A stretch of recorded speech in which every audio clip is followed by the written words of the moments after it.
apakah filosofi di balik memilih titik nol di tempat lokasi tersebut? Yaitu hitung-hitungan geospasial yang Ya. dilakukan oleh Kementerian PU, Hmm. memang titiknya di situ. Tapi kalau di sini ini titik untuk istananya. Oh, Iya. ini titik untuk istananya Sini titik berarti. istananya, ini tempat yang tertinggi dari permukaan laut kira-kira 80 meter. Ini yang paling tinggi di sini, sehingga Wah. bisa melihat Melihat alam yang luar biasa ya. seluruh penjuru kanan kiri. Sebelumnya, sebelum kami lanjutkan, Pak, kami ingin mohon izin untuk membuka masker karena kami semua sudah mengikuti protokol kesehatan, sudah PCR swab untuk membuka masker supaya dapat menyapa pemirsa lebih baik lagi. Nah, bagi rakyat Indonesia ini kan banyak sekali manfaat yang didapat dari pemindahan ibu kota negara. Di antaranya kan pemerataan pembangunan. Dan mungkin juga menghilangkan persepsi bahwa semua pembangunan itu kan kelihatannya berpusat di Pulau Jawa. Nah, apa keputusan atau apa pemikiran dibalik memilih Pulau Kalimantan sebagai lokasi ibu kota baru? Ya, ini kan sebetulnya kan sudah dari proses yang panjang ya. Gagasan untuk memindahkan ibu kota ini sudah pernah diputuskan oleh Bung Karno di tahun kira-kira 57, tahun 1957. Tapi karena pergulakan, mundur-mundur, akhirnya nggak jadi. Saat Presiden Soeharto juga sama, ingin memindahkan dari Jakarta ke Jawa Barat. Tapi juga tidak jadi karena ada peristiwa 98. Zaman presiden berikutnya, Presiden SBY juga melakukan kajian-kajian untuk memindahkan ibu kota. Karena banyak juga alasan. Dan di 2014, saya memerintahkan saat itu pada Menteri Bappenas untuk mencoba membuka dan mulai melakukan kajian lagi. Sehingga dari beberapa lokasi, banyak lokasi, kemudian diciutkan, akhirnya menjadi 3, kemudian diputuskan di Kalimantan Timur, di Penajam, Pasir Utara, dan Kutai Kartanegara ini, karena memang ini adalah titik yang paling tengah kalau kita ambil dari barat, timur, utara, selatan, tengahnya di sini. Jadi, tapi juga karena banyak alasan, karena juga tersedianya lahan yang ada di sini, tetapi yang paling penting adalah perpindahan ini untuk pemerataan, untuk keadilan. Karena kita memiliki 17.000 pulau yang 56%-nya itu ada di Jawa. 156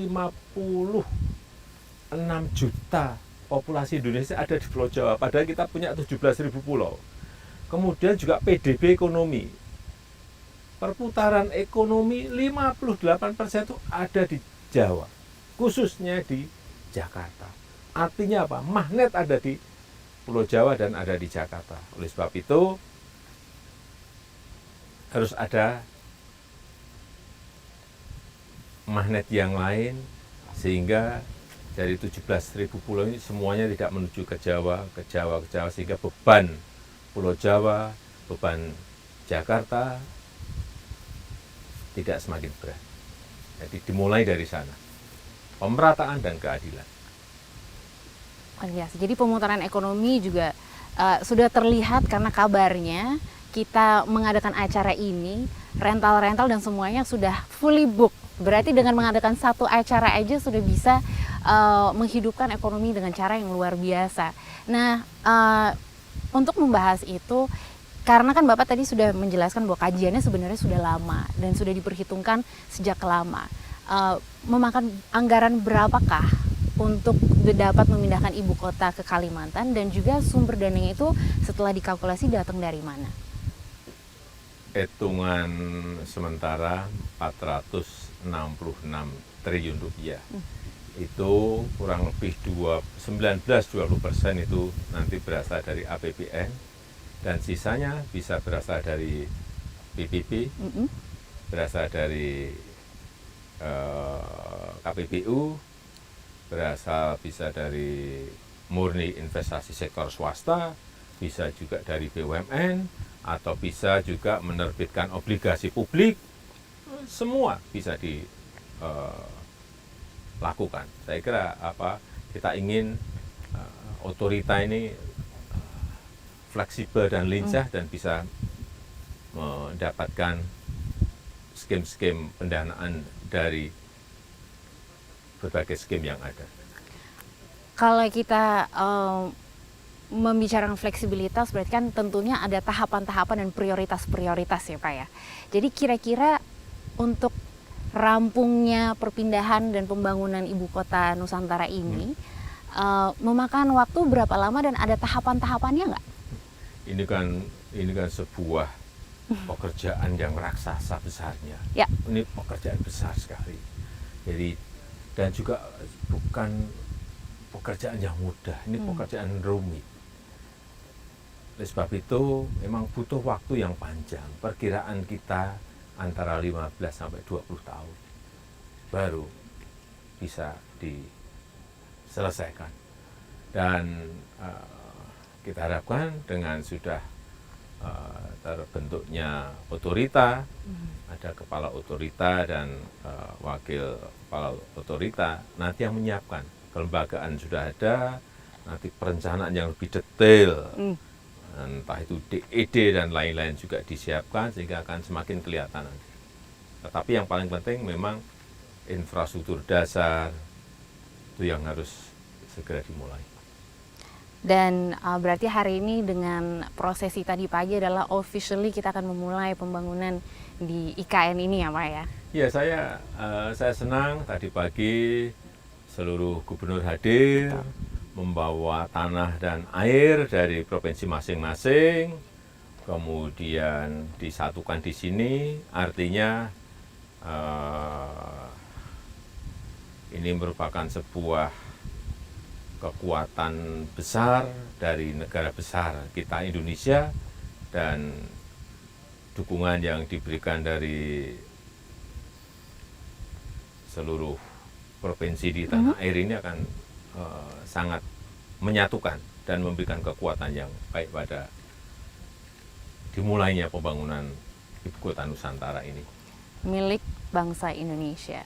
Tadi yang Bapak, saya quote dari sambutan Bapak tadi, luar biasa. Dan Pak, dengar-dengar nih peringatan 17 Agustus juga akan difokuskan di sekitar wilayah ibu kota Nusantara. Boleh mungkin dijelaskan detail-detail yang bisa di-share saat ini? Ya, ini kan baru dimulai, ada namanya rencana, ya, ada beberapa menteri yang menyampaikan untuk nanti di 2024 17 Agustus dilakukan di sini. Ya, kita lihat nantinya seperti apa. Kalau memang istana dan beberapa kementerian sudah jadi, atau mungkin fasilitas yang lain-lainnya sudah jadi, ya bisa saja. Tapi nantilah kita putuskan setelah kelihatan progresnya. Nah, mungkin pertanyaan terakhir dari saya, kami sekarang berdiri di titik tertinggi tadi yang menurut penjelasan Bapak yang istana akan di sini menjadi spot istana, dan kita melihat view yang sangat luar biasa. Apakah keberadaan alam akan menjadi konsep juga, salah satu konsep krusial untuk pembangunan ibu kota Nusantara? Ya, konsep ibu kota Nusantara ini adalah kota hutan. Artinya hutan ini akan